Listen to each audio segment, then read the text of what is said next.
अपनी फंक्शंस के कुछ सम स्पेशल टाइप्स किए थे। उसमें हमने पढ़ा था real value function and polynomial function. आज हम उसी को प्रोसीड करेंगे और हमारे दो तीन टाइप और है some special types of function. उसके बाद हम पढ़ेंगे some standard types of function जो कि आपके मेन है, जो हमारे सम स्पेशल टाइप्स चल रहे हैं तो बिल्कुल बेसिक है। तो हम अपने अभी कल अपने दो टाइप कर लिए थे, आज हम अपने थर्ड टाइप आएंगे। थर्ड टाइप हमारे नाम rational function.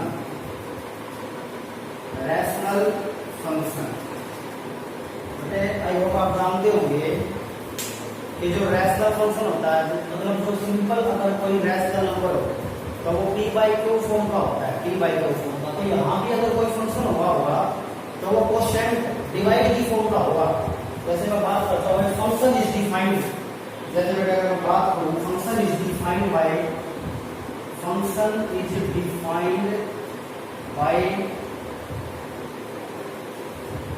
p of x by q of x। ये आपका बेटे एक फंक्शन होगा रैशनल फंक्शन डिवाइड की फॉर्म में। आपको रेफरेंस का एग्जांपल का एग्जांपल लिखने पड़े तो 1/x x² plus 1/x² plus 2x plus 1। These are known as rational function because these are of p/q form। And जो आपके p और q है वो आपके होने चाहिए पॉलिनोमियल। मेरी बात ये है ये here px and qx are polynomial। Polynomial का मतलब क्या है? होल डिग्री होनी चाहिए वेरिएबल्स की और टर्म्स होगी। तो मतलब मेरी बात क्या है, देखो ये मेरा एक पॉलिनोमियल है, this is not a polynomial, this is not a polynomial. तो इसलिए मैं फिर बेटा अगर आपका √x by √y है ना, इसको बेटा मैं रैशनल फंक्शन नहीं बोलूंगा। √x by √y is not a rational function because √x and √y are not polynomial। Denominator और न्यूमरेटर नीचे वाला ऊपर वाला आपके क्या होने चाहिए, वो आपके होने चाहिए पॉलिनोमियल। तभी आपके ये जो फंक्शन है वो रेशनल फंक्शन कहलाया जाएगा। अदरवाइज वो रेशनल फंक्शन नहीं होगा। तो ये इसकी डेफिनेशन हो जाती है बेटे simply function defined by px और qx and px and qx are polynomial। Example दिया जाता है these are called rational function। अभी बेटा बाकी इसमें भी आप ये इंपॉर्टेंट है इतना बट फिर नोटिस होनी चाहिए। अभी हम आपको पढ़ेंगे अपना odd function and even function के बारे में आपको बताना चाहता हूं। ये आपके इंपॉर्टेंट है, इसके ऊपर तो क्वेश्चन भी आते हैं। Odd function and even function, देखो क्या मतलब है। ऑड एंड इवन का मतलब क्या है बताते हैं आपको।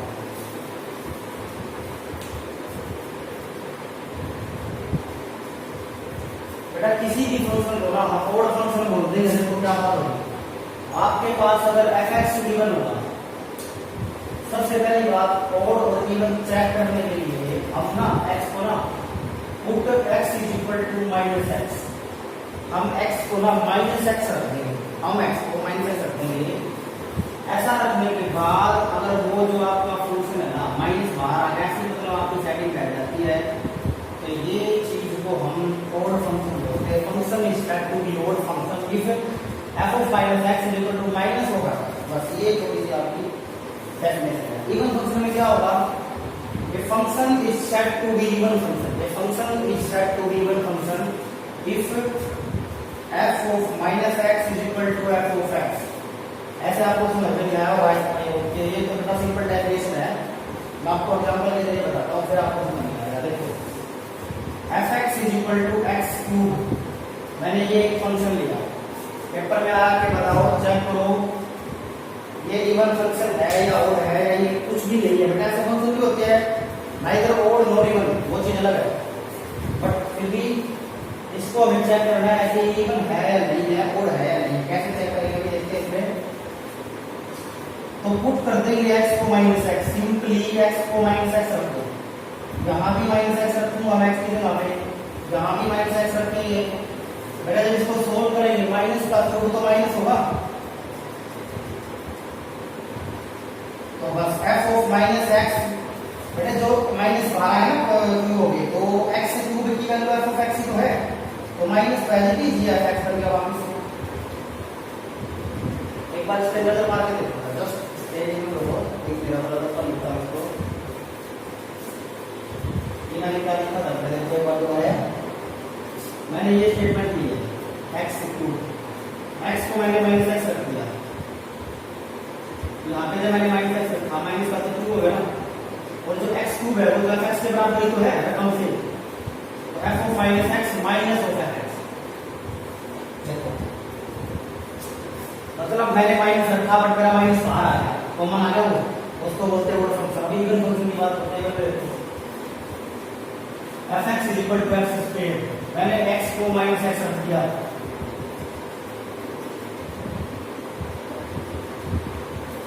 ये हो गया आपका बेटे x स्क्वायर माइनस का स्क्वायर तो प्लस हो जाता है ना तो वो तो खत्म ही हो गया तो अभी देखो पूरी x स्क्वायर तो fx ही तो है fx स्क्वायर स्टेटमेंट से x square is equal to fx तो देखो जो मेरी स्टेटमेंट अभी आ जाती है this is called as even function ये रहा x को मैंने माइनस x ही रखा बट माइनस बाहर गया वो खत्म हो गया वापस से स्टेटमेंट बन गई तो वो आपका है इवन फंक्शन इसमें स्टेटमेंट तो बनी मतलब वापस से fx को बना लेकिन माइनस बाहर आ गया और देखो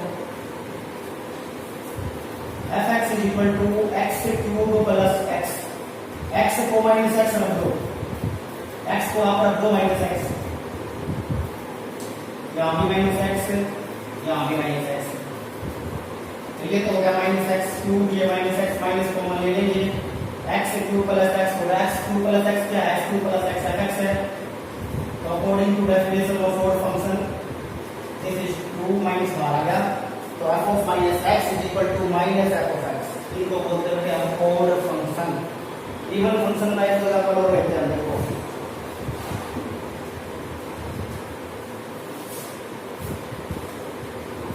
इवन फंक्शन के बारे में आपको बता देता हूं इवन फंक्शन के बारे में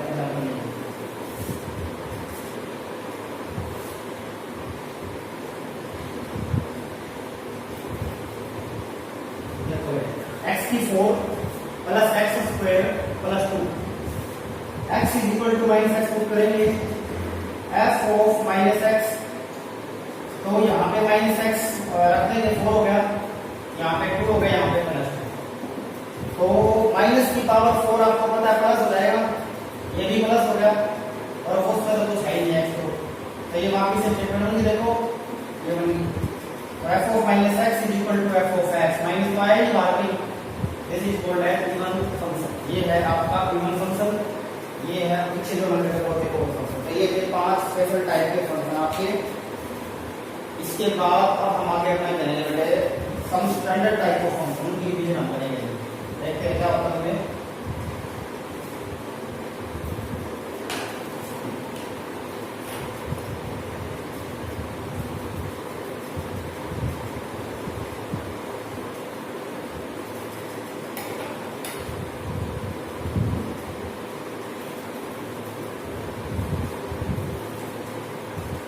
some important function and their graph some important functions and their graph सबसे पहले आपका बेटे आइडेंटिटी फंक्शन आइडेंटिटी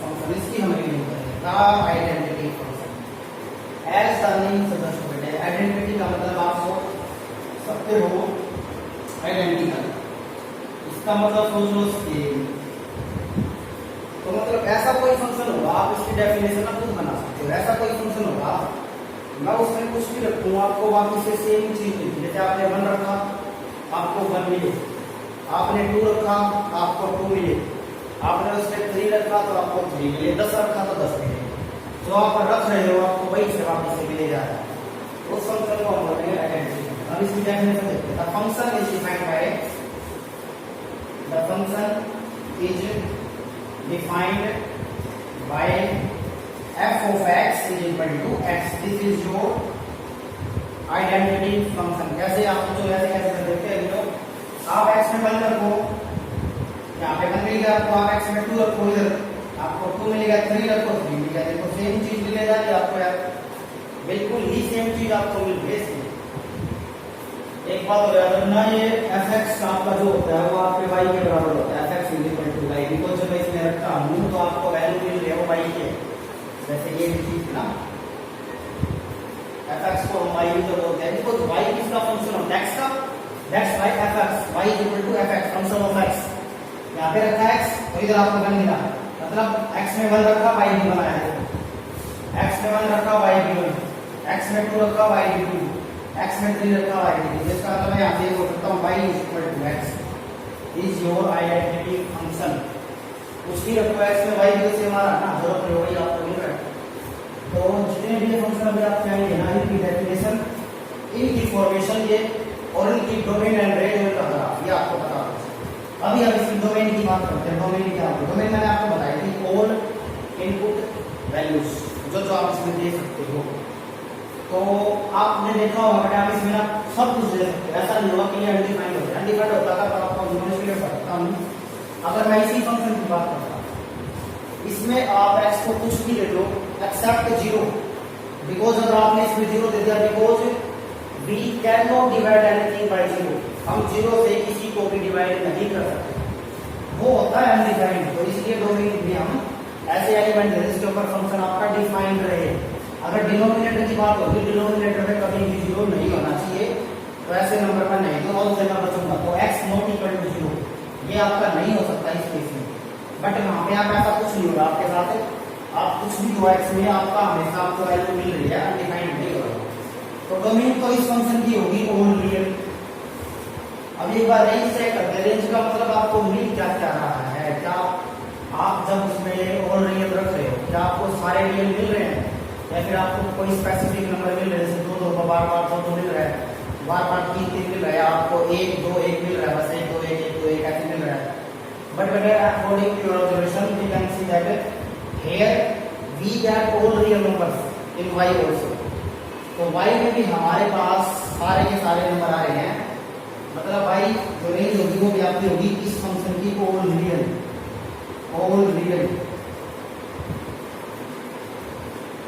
रेंज भी आपकी ऑल रियल ही होगी। आप इजीली देख सकते हैं इस चीज को। आप x में कुछ रख रहे हैं, सब कुछ रख रहे हैं आप x में, और आपको मिल भी सब कुछ, ऐसा नहीं हो रहा यार आप 1000 तो आपको 1000 ही तो मिल रहा है ना। इसका मतलब इस फंक्शन की रेंज भी ऑल रियल, डोमेन भी ऑल रियल। बस इसके ग्राफ की हम बात करते हैं। ग्राफ की बात करते हैं तो देखो 1 पे 1 मिला, 2 पे 2 मिला। जैसे अगर आपने 1 2 3 4 1 2 3 4 आपने x में 1 लिया, y 1 था ना, x में 2 y मिला, x 3 y मिला, एक लीनियर से लाइन ग्राफ क्या है, this is the graph of identity. बस ये था बेटे आपका आइडेंटिटी फंक्शन और उसकी डिवीजन। डेफिनेशन क्या थी, f(x) x या y x। फंक्शन क्या बोलता है, आप इसमें ऐसा फंक्शन कुछ भी रखो, बाकी से आपको वही चीज मिलती है, बस जो रखा वही मिल गया, उसको हम बोलते हैं आइडेंटिटी फंक्शन। जो रखा वही मिल गया। डोमेन आप देख सकते हो, हालांकि मैंने आपको बता रखा है डोमेन रेंज का कोई स्पेसिफिक मेथड नहीं है, टोटली ये हमारी ऑब्जर्वेशन के ऊपर डिपेंड है। हम देख सकते हैं, हालांकि कई जो आपके बुक्स वाले क्वेश्चन आएंगे या रेंज वाले आएंगे उनमें थोड़ा बहुत मैं अप्लाई करूंगा ही मेथड को, बट कोई बड़ा जरूरी मेथड नहीं है कि मैंने एक मेथड लगाया मेरी रेंज निकल गई हर बार, ऐसा नहीं होगा। और ना एक डोमेन के पता था आपने मेथड लगाया आपकी हमेशा डोमेन निकल के आ रहा, ऐसा नहीं होगा। किसी समय कुछ और लग जाएगा, किसी में कुछ लग जाएगा, किसी में कुछ लगेगा, किसी में हमारी ऑब्जर्वेशन का आएगी बस। तो इसलिए डोमेन रेंज थोड़ा सा टिपिकल हो सकता है, हालांकि डोमेन फिर भी है बट रेंज फिर भी टिपिकल है, डोमेन तो फिर भी आ जाएंगे। तो फंक्शन की डेफिनेशन होगी, इसका ग्राफ हमने देख लिया, डोमेन रेंज देख ली, बस। तो ये था आइडेंटिटी फंक्शन। आपका जो नेक्स्ट फंक्शन है वो पढ़ेंगे द कांस्टेंट फंक्शन। कांस्टेंट में क्या इसका मीनिंग होता है, कांस्टेंट रहेगा वो, मतलब उसकी वैल्यू में कोई चेंज नहीं होगा। अभी तो नाम है ना कांस्टेंट फंक्शन, आप कुछ भी रखते जाओ ऐसा। जैसे समझ क्या है, आइडेंटिटी में आपने जो रखा वही आपको मिल रहा है, बट कांस्टेंट फंक्शन में क्या होगा, अभी आप कुछ भी रख लेना आपको मिलेगा वही, एक ही चीज मिलती रहेगी, कांस्टेंट रहेगा, वो चेंज नहीं होगा। तो अभी हम इसमें एवरीथिंग को चेक करते हैं। द कांस्टेंट फंक्शन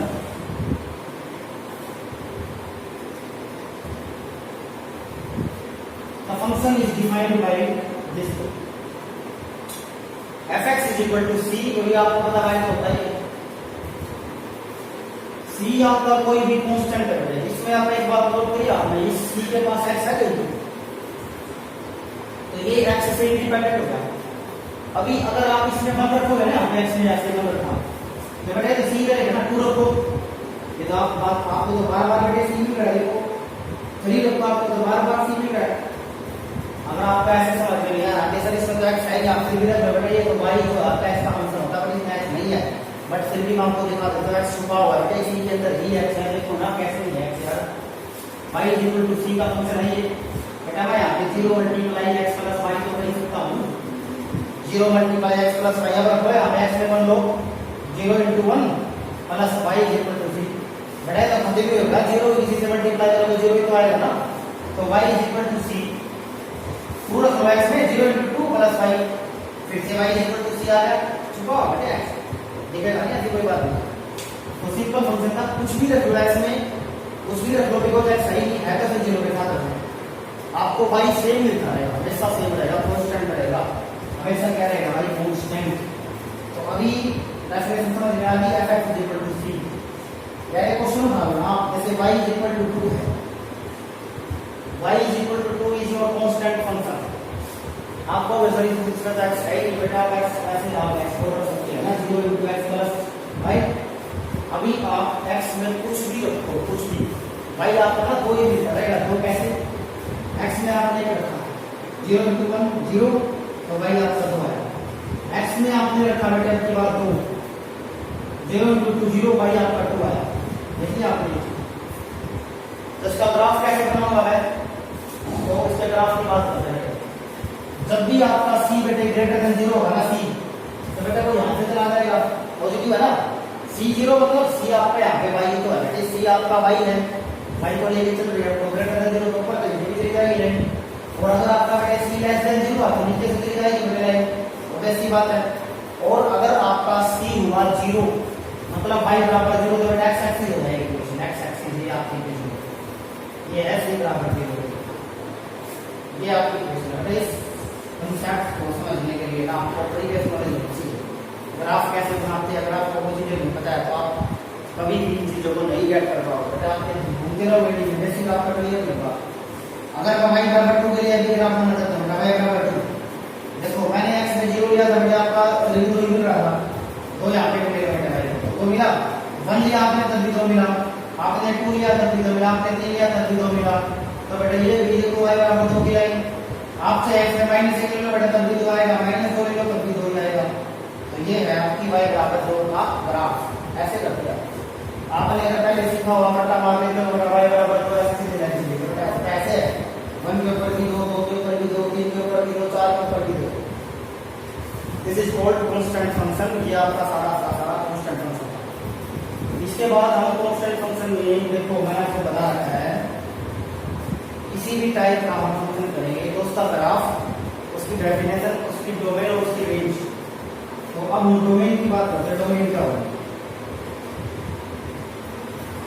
अगर मैं इसकी डोमेन की बात करूं बेटे, डोमेन क्या होगा इसकी, डोमेन तो क्या होगा इसकी बेटा, डोमेन आपने देख लिया, अब इसमें कुछ रख लिया तो x can be all real, x can be anything, real की हम बात करें कभी एनीथिंग का मतलब आप कॉम्प्लेक्स नंबर नहीं समझ, x कैन बी एनीथिंग, तो जो डोमेन है वो है ऑल रियल का r से मिलता है ऑल रियल बेटा। बट अभी इसके रेंज में देखते हैं, रेंज की इंटरेस्टिंग है, रेंज देखो बेटा, रेंज का मतलब होता है ऑल आउटपुट वैल्यू, जब आपको मिल क्या कर रहा है, क्या बेटे आपको हर बार रियल नंबर मिल रहा है डिफरेंट, आपने नोटिस करा है, जब आप इस फंक्शन की बात कर रहे थे आपने x में जगह रखा, आपको y 2 ही मिल रहा था, मैंने आपको बताया था generally value of y are your output values, जो y की वैल्यू होती है वो आपकी आउटपुट वैल्यू होती है, अगर मैं जनरली बात करूं मतलब वो रेंज होती है आपकी, तो y तो आपको बार बार इसमें 2 मिल रहा था, और यहाँ पे अगर आप आए तो y आपको बार बार c मिल रहा था, बिकॉज ये कांस्टेंट फंक्शन है,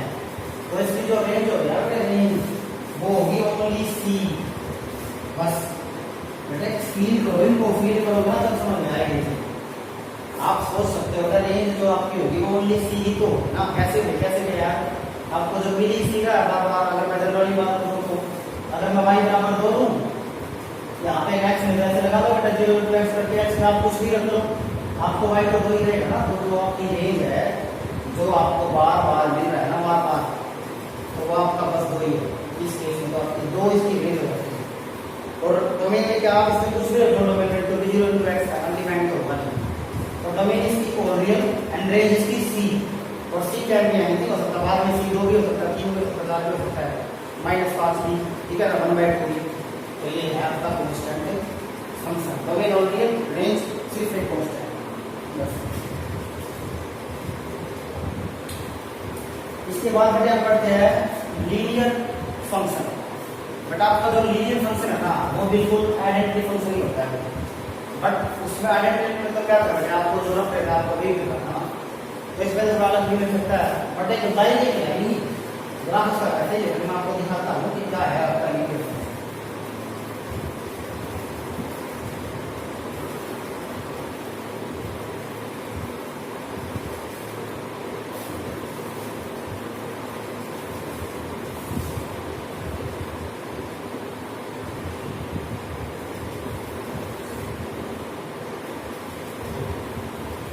Linear function.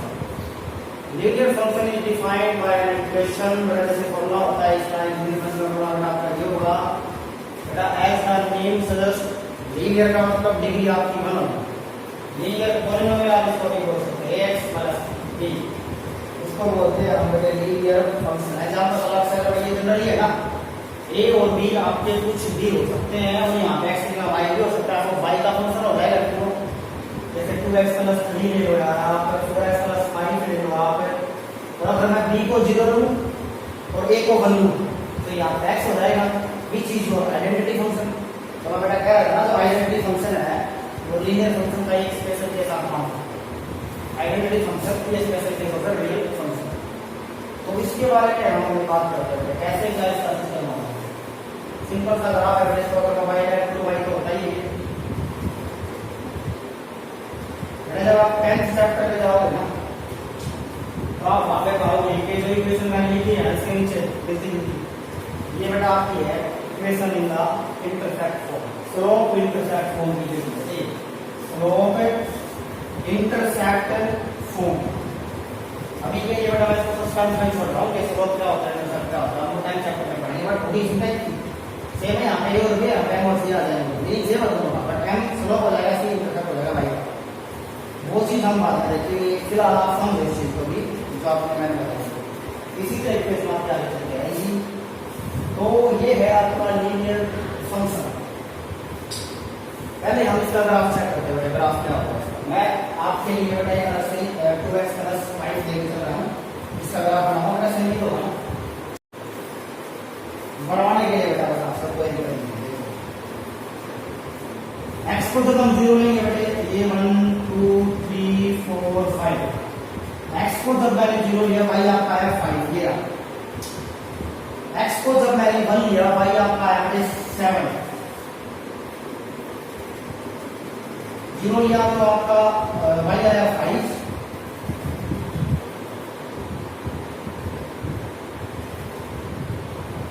जब मैंने x को 1 लिया तो y आपका है 7, जब मैंने x को 2 लिया तो y आपका है 9। देख लो बेटा, इधर से आप जब आपने x को -1 लिया ना, -1 तो -2 + 5 = 3, तो आपका है 3।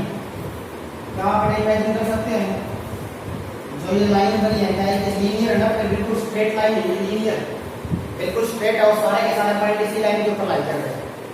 आइडेंटिटी फंक्शन की खास बात क्या है बेटा, वो हमेशा आपको ओरिजिन से पास होगा।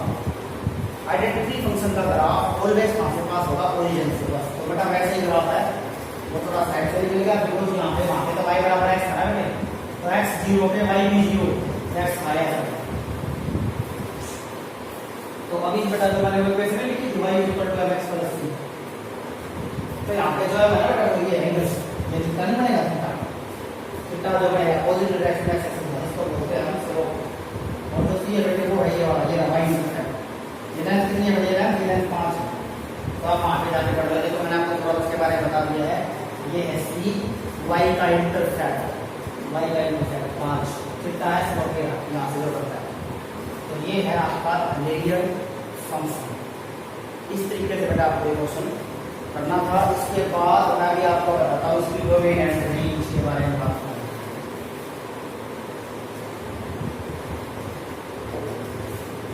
बेटे आपने ऑब्जर्वेशन कर ली होगी डोमेन क्या है इसकी, आप कुछ भी दे सकते हो इसमें, तो अनडिफाइंड तो होगा नहीं, तो डोमेन आपकी होगी इसकी ऑल रियल, ऑल रियल आपकी इसकी डोमेन हो जाएगी। रेंज की अगर मैं इसमें बात करता हूँ, रेंज क्या होगा, इमेजिन करो इसमें रेंज क्या हो सकती है, आपको क्या क्या मिल रहा है, क्या आपको सब कुछ मिल जाएगा या फिर कोई स्पेसिफिक वैल्यू मिलेगी, जैसे कि हमारा कांस्टेंट फंक्शन में था, कांस्टेंट का इसका मींस जस्ट कांस्टेंट ही रह रहा था, वो तो भाई चेंज ही नहीं हो रहा था।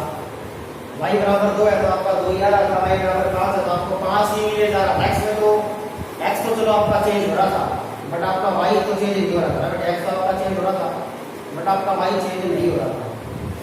तो ये जो चीज है ना, इसको देख के बताओ कि आपको रेंज में सब कुछ मिल रहा है, नहीं मिल रहा कुछ भी, बेटे बिल्कुल साफ साफ पता लग रहा है यहाँ पे आपको y कुछ भी हो सकता है, y क्या नहीं वैल्यू, तो y का रेंज भी क्या हुई आपकी ऑल रियल, रेंज भी आपकी क्या हुई बेटे ऑल रियल रेंज है, और डोमेन भी आपकी है ऑल रियल। यहाँ से कुछ भी ऐसा नहीं लग रहा है कि भाई डोमेन अगर मैं कुछ ऐसा रखूं तो x आपका अनडिफाइंड हो जाएगा, ऐसा नहीं होगा।